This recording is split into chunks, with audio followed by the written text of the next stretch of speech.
Hello students, in this video we are going to see about Callus culture.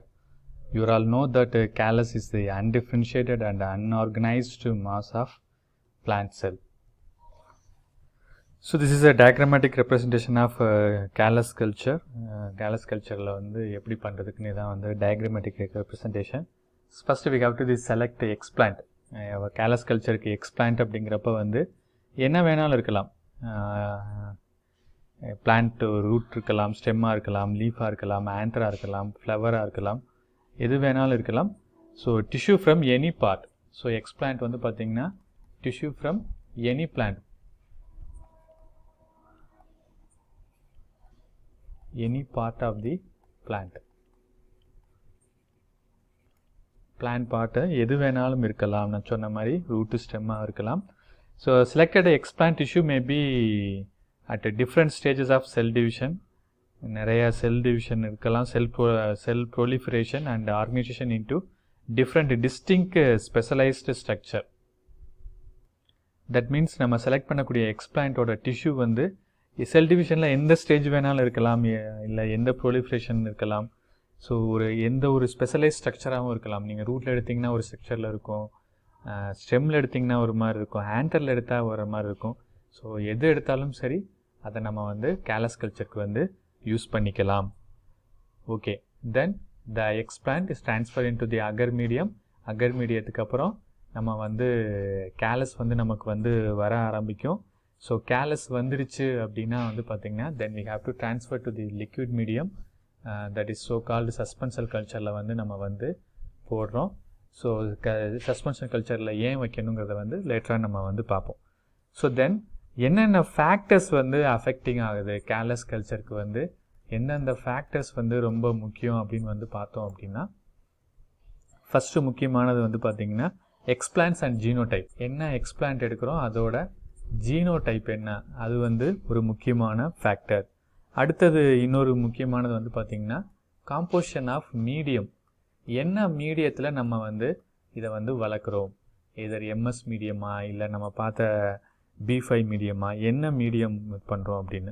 So mostly MS medium தான் வந்து use பண்ணுறாங்க. Then physical factors. So physical ஃபேக்டருங்கிறப்ப வந்து temperature, light, இதெல்லாம் வந்து பார்த்திங்கன்னா we can say as a physical factor. இதெல்லாம் வந்து ஹியூமிடிட்டி, இதெல்லாம் வந்து physical factor. Then age of the plant.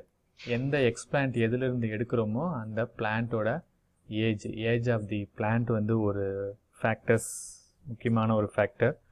Then location of explant. For example shoot டிப்பில் வந்து நம்ம எடுக்கிறோம், இல்லை லீஃபோட டிப்பில் எடுக்கிறோம் அப்படின்னா அந்த லீஃப் வந்து எத்தனாவதாக இருக்குது, யூஸ்வலாக வந்து தேர்ட் லீஃபில் வந்து எடுப்பாங்க. அந்த மாதிரி location of the explant. And physiology and growth condition of plant.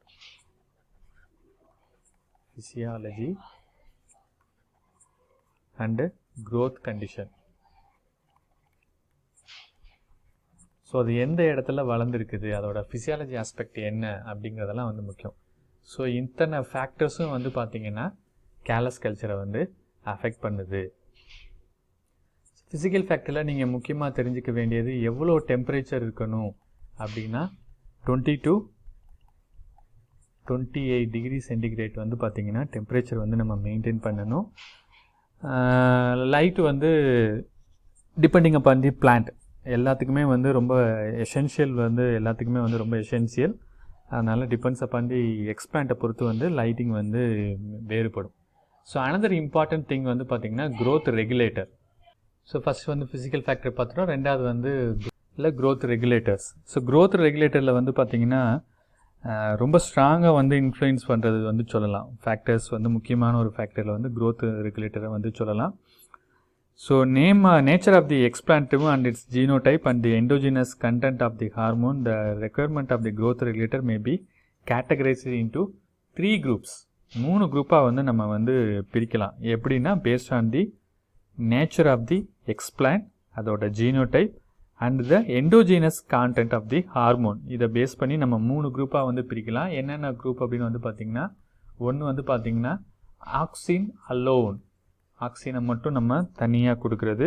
ரெண்டாவது cytokinin alone, cytokinin alone.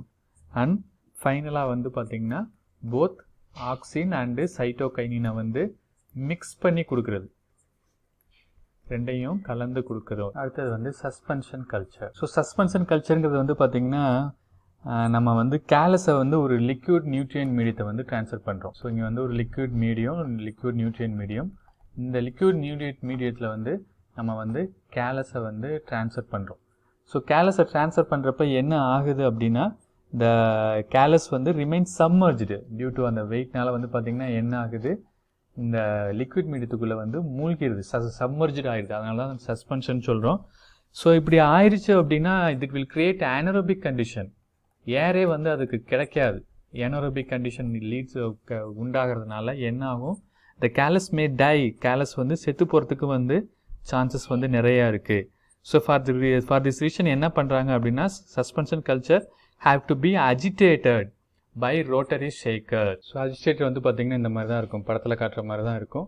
So இந்த கோனிக்கல் ஃப்ளாஸ்கே இதுக்குள்ளே வச்சிட்டோம், அது வந்து ஷேக் ஆகிக்கிட்டே இருக்கும். சரி, ஷேக் ஆகிறதுனால என்ன ஆகுது, due to the agitation the cells gets dispersed. The cells gets dispersed besides their exposure to aeration. அதுக்கு எங்கெல்லாம் வந்து ஏரேஷன் கிடைக்குதோ அந்த அளவுக்கு வந்து பார்த்திங்கன்னா தன்னைத்தானே வந்து டிஸ்பர்ஸ் ஆகும். ஸோ லேட்டர் அந்த ஒவ்வொரு செல் கிளம்ஸையும் வந்து we can converted into new பிளான்ட்டாக வந்து நம்மளால் மாற்ற முடியும். ஸோ இதான் வந்து கேலஸ் கல்ச்சர். ஜென்ரலாக பார்த்திங்கன்னா callus culture slow growth plant culture system, ரொம்ப ஸ்லோவாக தான் நடக்கும், அதுவும் ஸ்டேட்டிக் மீடியத்தில் வந்து நடக்கிறது. ஸோ அதனால் வந்து என்னென்னா several studies related to many aspects of பிளான்ட்டோட க்ரோத், டிஃப்ரென்ஷியேஷன், மெட்டபாலிசம், இதுக்கெல்லாம் வந்து பார்த்திங்கன்னா நிறைய வந்து யூஸ் ஆகுது. அந்த ஆஸ்பெக்டில் வந்து பார்த்திங்கன்னா பிளான்ட்டோட நியூட்ரிஷனல் ரெக்குயர்மெண்ட் ஆஃப் நியூட்ரியமெண்ட் வந்து எப்படி இருக்கும் அப்படிங்கிறத வந்து படிப்பதற்கு வந்து ஸ்டடி பண்ணுறதுக்கு வந்து யூஸ் ஆகுது. அண்ட் செல் அண்ட் ஆர்கன் டிஃப்ரென்ஷியேஷனை படிக்கிறதுக்கு வந்து யூஸ் ஆகுது. Then development of suspension and protoplast கல்ச்சருக்கு வந்து பார்த்திங்கன்னா கேலஸ் கல்ச்சர் யூஸ் ஆகுது. தென் யூஸ்டு ஃபார் சோமோக்ளோனல் வேரியேஷனுக்கு வந்து யூஸ் ஆகுது, ஜெனட்டிக் டிரான்ஸ்ஃபர்மேஷனுக்கு வந்து யூஸ் ஆகுது. Then finally production of secondary metabolite produce பண்ணுறதுக்கும் அந்த ரெகுலேஷனுக்கும் வந்து பார்த்திங்கன்னா கேலஸ் கல்ச்சர் வந்து யூஸ் ஆகுது. Once again quick recap, we are all know that callus is a undifferentiated and unorganized mass of plant cell அப்படிங்கிறது நம்ம எல்லாருக்குமே வந்து தெரியும். It is basically a tumor tissue which usually forms on wounds of differentiated tissue or organ. ஒரு காயம் ஏற்பட்ட இடத்துலையோ இல்லை ஒரு டிஃப்ரென்ஷியேட்டட் டிஷ்யூ ஆன இடத்துலையோ வந்து பார்த்திங்கன்னா டியூமர் மாதிரி ஒரு கலலை மாதிரி வந்து உருவாக்கக்கூடியதான் வந்து கேலஸ் செல்ஸ் வந்து எல்லாருக்கும் நமக்கு தெரியும். It's a parenchymatous in nature, although not truly homogeneous, எல்லாமே ஒரே மாதிரி இருக்கணும்னு வந்து அவசியம் இல்லை. So callus formation in vivo is frequently observed as a result of wounds at the cut edge of stems or root. So இப்போ in வைவோவில் வந்து பார்த்திங்கன்னா ஃப்ரீக்வெண்ட்டாக வந்து நம்ம எப்படி வந்து கேலஸ் ஃபார்மேஷனை பார்ப்போம் அப்படின்னா, எங்கேயாச்சும் நம்ம ஒரு வேப்ப மரத்தை எங்கேயாச்சும் ஒரு வெட்டிட்டோம் அப்படின்னா அந்த வெட்டின இடத்துல வந்து பார்த்திங்கன்னா ஒரு மாட்டுக்கு கொம்பு இருக்கிற மாதிரி ஒரு கலலை மாதிரி ஒன்று வரும். So that's also a kind of callus. ஸோ இந்த கேலஸை வந்து எப்படி இன்விட்ரோ வந்து ப்ரொடியூஸ் பண்ணுறது, ஒரு லேப் கண்டிஷனில் வந்து எப்படி பண்ணுறதுன்னா இதான் வந்து steps. First we have to identify the explant. The explant may be any part of the plant, tissue from any part of the plant இருக்கலாம். ஒன்ஸ் சர்ஃபேஸ் ஸ்டெரிலைஸ் பண்ணிட்டோம் அப்படின்னா then we have to transfer into the agar மீடியத்துக்குள்ளே transfer பண்ணும், callus வந்து form ஆகும். Then the callus is transferred to the liquid medium. So liquid மீடியத்தில் வந்து we called as suspension culture சொல்கிறோம். ஸோ சஸ்பென்ஷன் கல்ச்சரில் வந்து பார்த்திங்கன்னா செல்ஸ்லாம் வந்து கிளம்ஸாக குட்டி குட்டியாக வந்து ஒவ்வொன்றா வந்து பிரிஞ்சிடும். தென் இந்த இதிலிருந்து we can generate a new பிளான்ட்டை வந்து ப்ரொடியூஸ் பண்ண முடியும். ஸோ இதுக்கு அஃபெக்ட் பண்ணுறதுக்கு நிறைய ஃபேக்டர்ஸ் வந்து நிறைய காரணிகள் வந்து இந்த கேலஸ் கல்ச்சரை வந்து அஃபெக்ட் பண்ணுது. அதில் ஒன்று வந்து பார்த்திங்கன்னா எக்ஸ்பிளான்ட் அண்டு ஜீனோடைப் வந்து ஒன்று. Then composition of medium, but usually people used to only MS medium. Then physical factor, temperature and light, age of the plant, location of the explant, and the physiology and growth condition of the mother plant.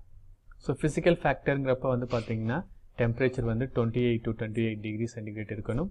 So growth regulatorங்கிறப்ப வந்து 3 குரூப்பாக வந்து நம்ம வந்து growth regulator differentiate பண்ணலாம். ஒன்று வந்து ஆக்சினலோன், cytokinin alone, both auxin and cytokinin இந்த மூணு காம்பினேஷனுமே வந்து பார்த்தீங்கன்னா கேலஸ் கல்ச்சரை வந்து அஃபெக்ட் பண்ணுது.